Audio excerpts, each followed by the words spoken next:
Ashes of Creation just may have unveiled its biggest technological improvement since the transition of UE5. This is the biggest thing we have probably ever witnessed in a live stream from Ashes of Creation, and it's happening this Friday. But what is server meshing? How is it going to improve your load times? How is it going to improve your queues? And better yet, how is it going to improve our experience of experiencing these 250 versus 250 battles inside the game? Well, let's talk about it. Dynamic server meshing is a server architecture that allows a game world to be split into multiple interconnected server instances, or let's just call them meshes. These server instances dynamically adjust their boundaries and load in real time based on player activity and density, providing a more efficient and seamless gaming experience. The key goals of dynamic server meshing are to improve performance, reduce latency, and create a more immersive continuous game world without noticeable transitions between server zones. So let me just preface to say that I am not in this industry at all. I don't know server architecture. I am not a professional or an expert on server meshing information or technology, but I might as well be because I'm a YouTuber, damn it, and you clicked on this video and you expect to be educated by someone like myself. So I need to be prepared for this kind of shit, right? Well, maybe not. Like I said, I don't know. Personally, I think this kind of technology is critically important to the success of Ashes of Creation. I think this type of technology is what has been lacking in today's MMORPGs. I mean, every time we get into a new MMO launch, these long, horrendous queues, we get into the world, everything's laggy and rubber bandy, and then what happens? Boom, the server goes offline. Everybody gets booted. This is where this technology comes in and comes in completely clutch, because with dynamic server meshing, they could have multiple servers all in centralized, very packed zones. And when one server goes down, another server goes right underneath and takes its place, and we still stay in the game without having to be jocked out into a queue again. And that's what I think is probably the biggest thing that I'm excited about for this particular technology. The fact that this technology can be used to actually house potentially even bigger battles in centralized areas, and even better, more lag-free battles in instanced areas, hopefully castle sieges. But again, that's all to be said. Now, you're probably going to hear some terminology from this upcoming live stream, like dynamic server meshing compared to maybe to static server meshing. So I just want to give the difference of what static versus dynamic server meshing truly is. So in layman's terms, let's just give an example. Imagine you're at a concert. In static server meshing, each section of the stadium is managed by a fixed number of staff, regardless of how many people are in each section. If one section gets too crowded, the staff there gets overwhelmed, while the other sections might have staff with nothing to do. In dynamic server meshing, the staff can move between sections as needed. If one section gets crowded, more staff can move to help manage the crowd, ensuring everyone has a good experience without feeling overwhelmed or unattended.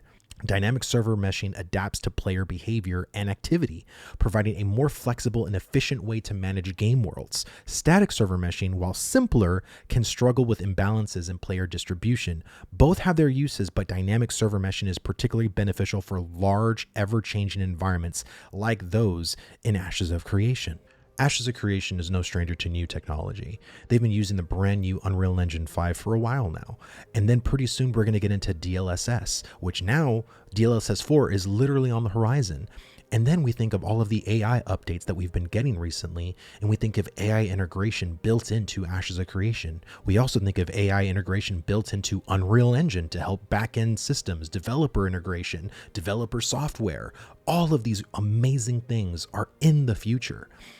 And ultimately, that's why I'm actually more excited for the future of this game, because there is so much AI technology being built right now that when Ashes of Creation probably releases in 2 to 3 years, they're going to be utilizing every single bit of this technology to continue to make the game even better, more efficient, more streamlined, and probably bigger and better than ever. I know that's probably a lot of hopium and copium talking, but hey, this is why I'm a content creator for this game that quite literally doesn't even exist. But that's besides the point. My whole point is technology is rapidly improving. Right now we're in mid-2024.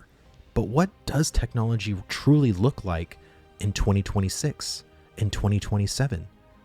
In just half of this year, we've seen some of the craziest technological improvements as far as AI goes with, ChatGPT 4.0, with Sora AI, all of these text to AI video things that are coming out. AI is not going away. And I feel like Ashes of Creation is probably going to be utilizing more technological improvements as we continue on with this development. And again, that's really, really exciting. I hope Intrepid and I hope Steven continues to improve the game.